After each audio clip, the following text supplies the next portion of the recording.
Hey everybody, just wanted to pop in here before we start to say thank you for listening. Double thank you to everybody who has bought a shirt or a hat or anything on our merch store. And triple, double, super, ultra thank you to our heroes of Etera over there on Patreon. Keeping it real, keeping it light and lively. And those were words. Now let's get started.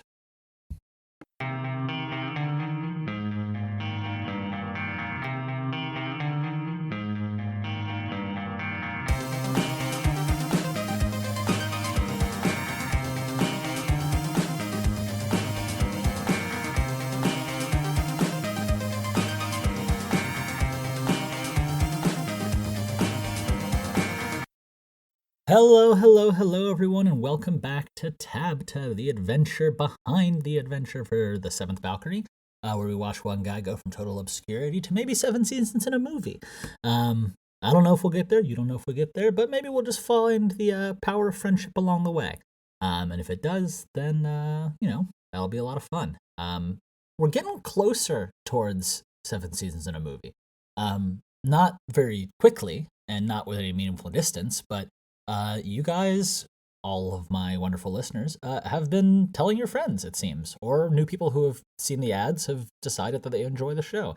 And that's really fucking great because I've broken my own record for listens 2 months in a row. And now for a growing show, you would expect that kind of growth. But for me, who's been kind of, not middling along, but kind of plodding along, trying to figure out what exactly the Seventh Valkyrie was going to be, it's really cool to see people finally kind of taking an interest, to finally see that growth starting to happen, to see that little graph starting to rise up into the air. So that's fucking fun. I'm excited about that. Things that nobody in the world is excited about right now is the upcoming presidential election on Tuesday. Please vote if you haven't. That's going to be my last note on that. You guys already know my political proclivities, so we don't have to dive too deep. Because I think the title of this episode is going to be I'll See You on the Dark Side of the Moon. And that is because I am going to see Dave Gilmour play at Madison Square Garden tomorrow. Ugh, man, I'm so excited. I don't know if I have in old podcasts talked about how influential Pink Floyd has been to me, both their poetry and as well as, kind of the power of their music. And seeing Dave, I saw Roger Waters last year.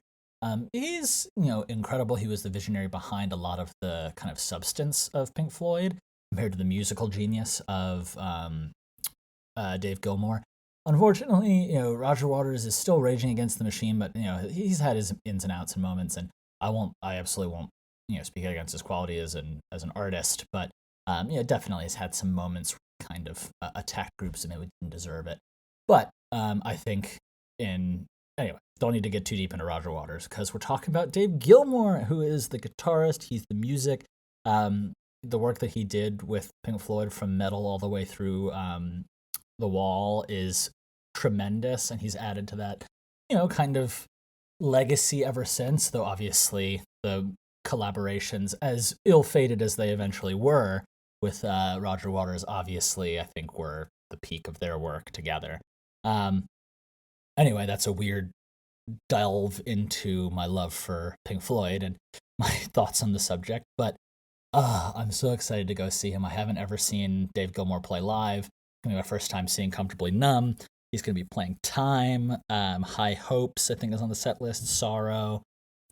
Just fantastic songs. I'm going to be partaking in some very legal, very excellent New York cannabis, and just enjoying this show to the fullest. Very much looking forward to it. I've actually, a lot of times my friends will listen to the songs that they are expecting to listen to at the show, on the way there, while driving, or they'll listen to it in the lead up. I'm the opposite. I haven't listened to Pink Floyd since I learned that I'd be seeing Dave Gilmour play, because I'm I need it to be, I need to need it. I need to miss it. I need to want it so bad.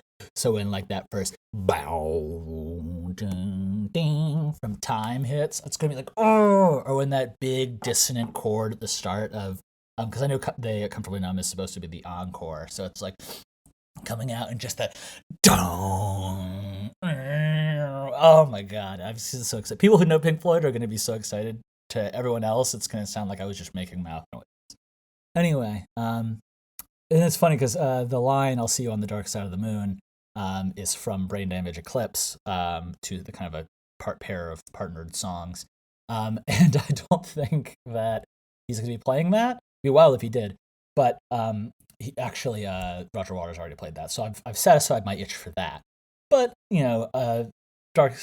Pink Floyd, just like Dark Side of the Moon personally is my favorite album of theirs, and it's had such an influence on me, and it's on my list of like favorite most influential pieces of artwork. And it's like one of the founding, one of the things that it's weird. A lot of things inspired Seventh Valkyrie, and none of them were epic fantasy audio dramas. But I kind of love that it's like, hey, I'm taking all these ideas and kind of mushing them into a format that I know super well, and all these influences, and we'll see how it turns out. And I hope that it is turning out well. And if people are listening and sharing it with their friends, then hey, I guess that means someone's enjoying it somewhere. So that's where we're at in the journey. That's where we're going. That's what's happening for me. I'm going home to Costa Rica on Wednesday, so you guys won't have to worry about another bad audio quality TABTA. Got 3 chapters that just popped onto my desk to edit.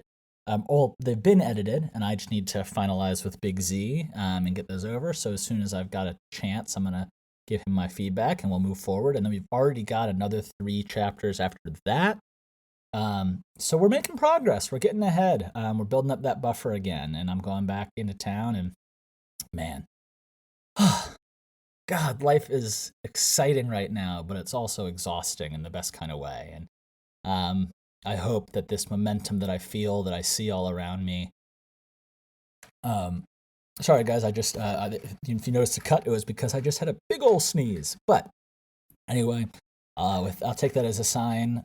As my partner's cat has started to play with her toy, that it is time for me to say goodnight. So take care, love you guys, and ciao, ciao, ciao.